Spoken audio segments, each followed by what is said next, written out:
Γεια σας, καλησπέρα σας κύριε Άρη, πώς είστε?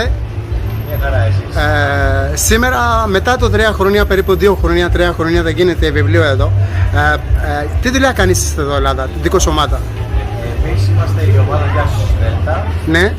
Βρισκόμαστε εδώ στην 34η έκθεση βιβλίου. Ναι. Γίνεται μετά από 2 χρόνια που δεν έγινε λόγω κορονοϊού. Ναι. Και καλύπτουμε όλη την έκθεση σε παροχή πρώτων βοηθειών. Αν κάτι χρειαστεί, βρισκόμαστε εδώ για τις πρώτες βοήθειες. Ναι. Τι βοήθεια, αν γίνεται κανένα ατύχημα? Ένα ατύχημα, ναι. Πριν 2 μέρες είχαμε ένα ατύχημα, δεν ήταν ακριβώς στον χώρο της έκθεσης, ήταν λίγο παραδίπλα, Ναι. αλλά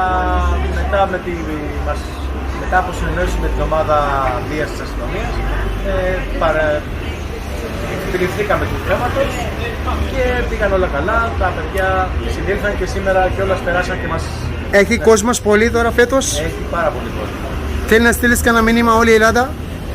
Ναι, θα ήθελα να πω ότι θα πρέπει όλοι να μπορούμε